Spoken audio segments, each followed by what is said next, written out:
Hey, welcome again to my channel. I quit using the channel's name because I forgot what the name of the channel was. So, so bear with me. Last week, I went to a political rally and went to see Bernie Sanders. Bernie Sanders, by most part, is possibly the most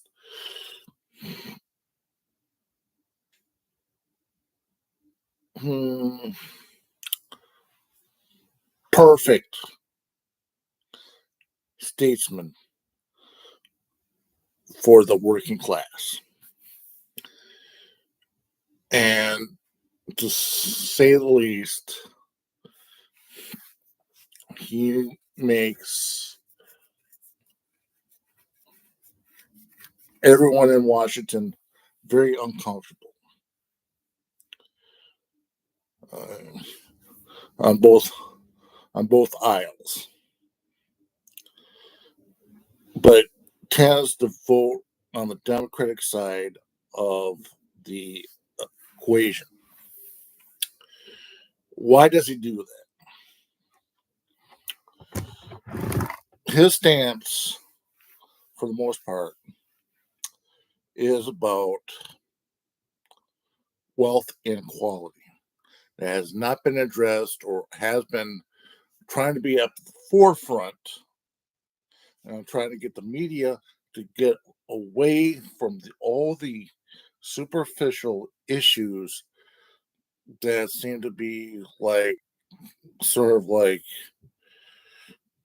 kind of plague uh, the media and intentionally misinforms the public intentionally to get away from the fact that the middle class and the poor are getting screwed by the wealthy, and most of the money has gone from down up. So who's going to be paying for all the tax cuts for the very wealthy? We are. If they're getting the tax cuts, where's that money going to be coming from? It's going to be coming from our pockets.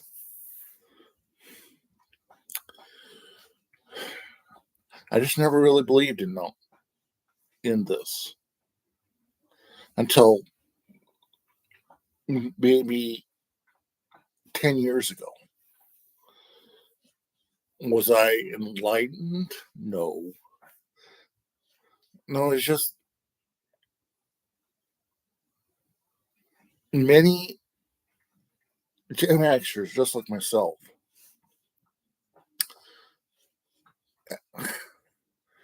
have tried to follow the rules that the baby boomers and the unknown generation, as I think that's what they're called, generation were set forth. They seem to have it all back by the time right after World War II. And right after World War II, people could afford to have families, affordable homes, buy their own homes. And now they sort of dumped everything on us and put a load of debt on us just for the sake that you need to do better than us. How the fuck does that make any sense at all? Well, the government's the problem. The government helped us when they was able to function to help when the private sector could not.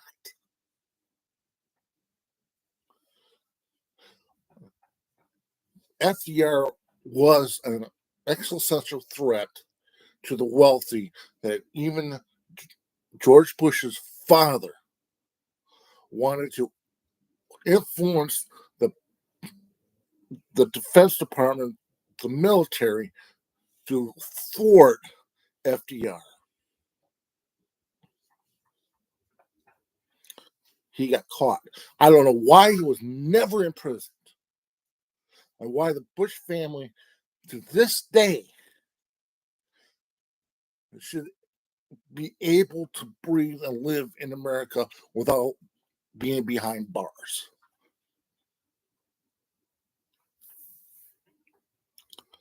Problem is, money became a huge influence back in the early 70s. Almost everybody has thought that everybody else is doing very well. Why aren't they doing that in Washington? Why aren't they getting any wealthier?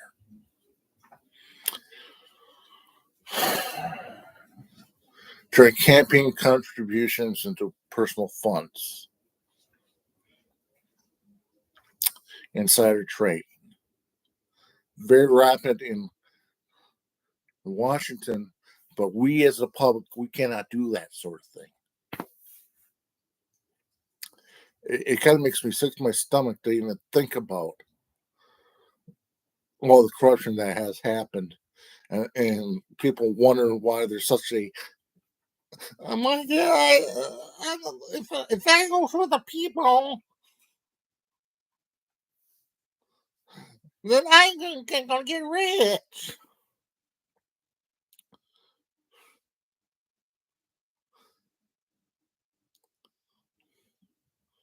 Bunch of whiny little babies on both sides.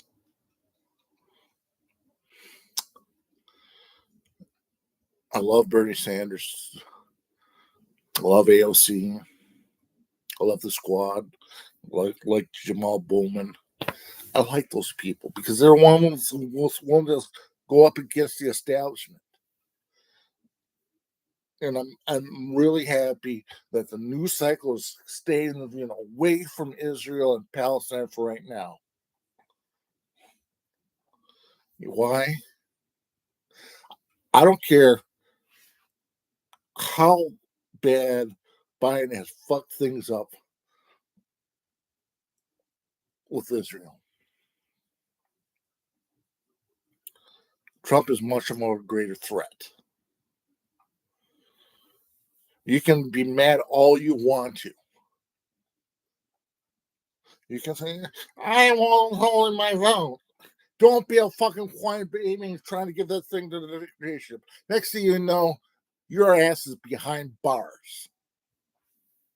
Just because by even a whiff of criticism of maybe soon to be the Trump administration. Is that what you want to sacrifice?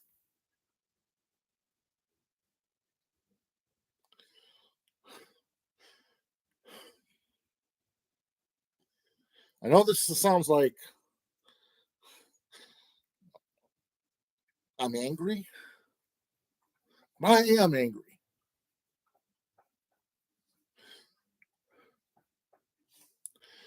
I don't blame the government for putting me in the situation I'm in. I made some decisions so bad that I messed myself up, but did not really help.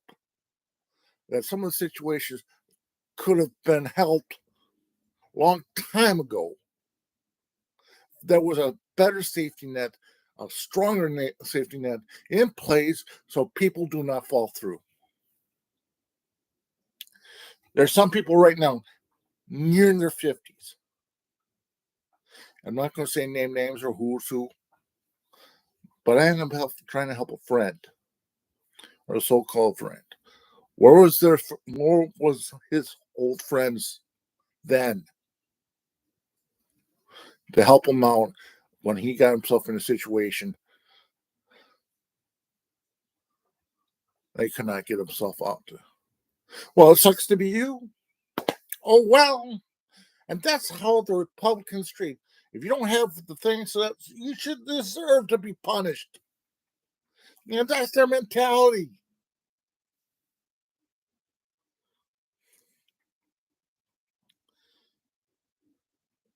The threat to most Republicans, let's say Republicans, without really trying to say it, the white, rich males the exclusive club who think they own America, who think they're entitled to make laws for ye, but not for thee.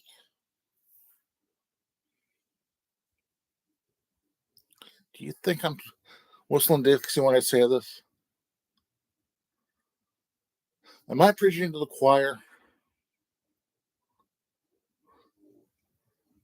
No.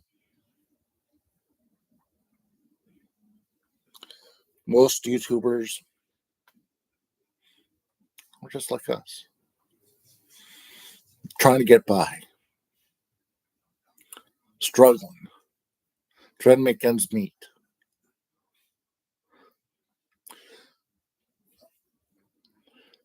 I'm grateful for the job I have. I'm not popular because of my voice, the way I carry myself, the way I'm distracted a lot of times. It just makes me angry to think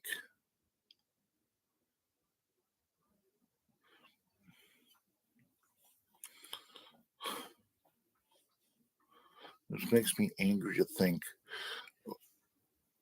we allowed this to happen. But one thing I'm very grateful for, and I hate to say this, the internet is a double-edged sword. With the bits of pieces of information that are out there,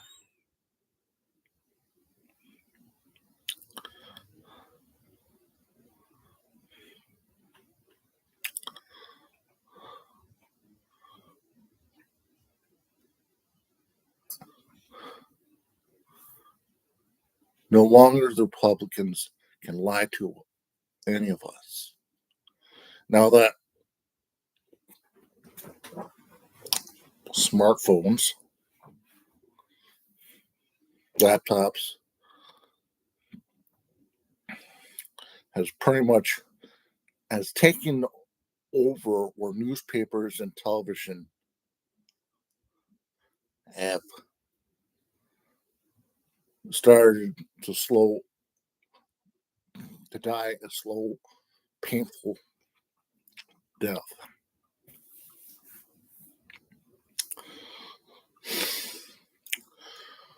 The television newspaper industry is dying. Radio, for the most part, give or take, relies heavily on commercials, this and that, and that's fine. You have NPR that's supposed to be quote unquote neutral politically, really isn't. It leans heavily towards the centrist right. And what you're seeing, it's going to be clashes between Congress and senators versus the judicial system. And if I have a prediction, what's going to happen in the Senate, it's possibly going to stay the same, or at least a +2 minimal in favor of the Democrats. With Congress, it's going to swing at least +5 in favor of the Democrats. And both will end up having a majority in the House and the Senate.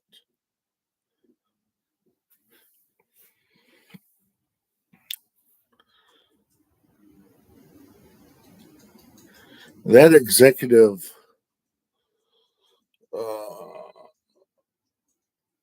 what's that, executive privilege, or what are you calling it? I forget what it's called. Basically, suspending the habeas corpus is going to be the the deciding factor in this election more than anything else. Biden is too old. We get that.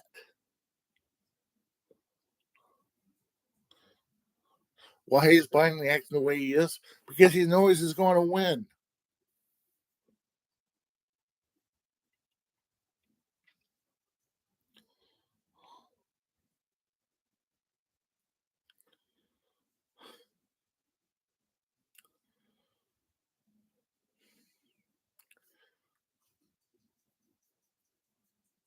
I do not think, for the most part, I'm ignoring what the media is saying. I'm ignoring what TOIT is saying. I'm going to tell you this straight up. Polls are just that. Polls can say one thing, and the outcome can go be something completely else.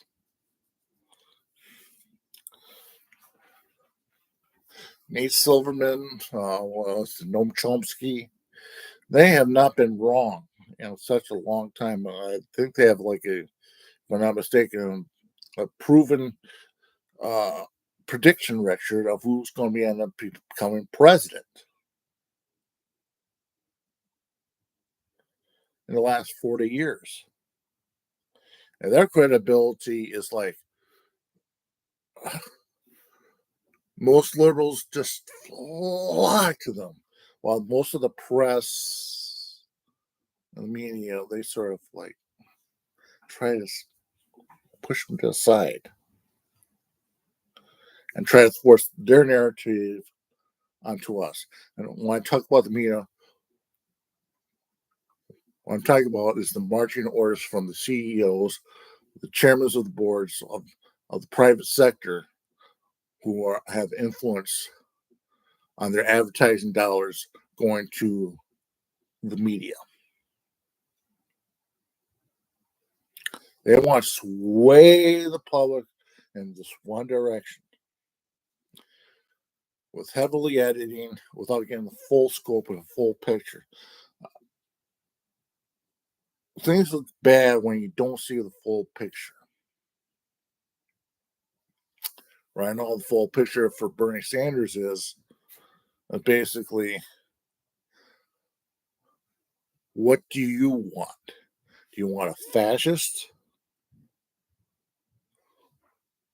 Or do you want somebody who can be easily replaced? I think Kamala Harris is possibly a great politician. As an orator, Hey, Chris, yeah. have you fed and watered Miss Carla yet? Nope, not yet. Oh, are you coming up to take her out? We'll do. Huh? We'll do in a second. Okay, I'm sure she has to go. All right. So what I'm saying is this: it's up to you whether you want to have fascist or not. What happened in Israel is a total shit show. However,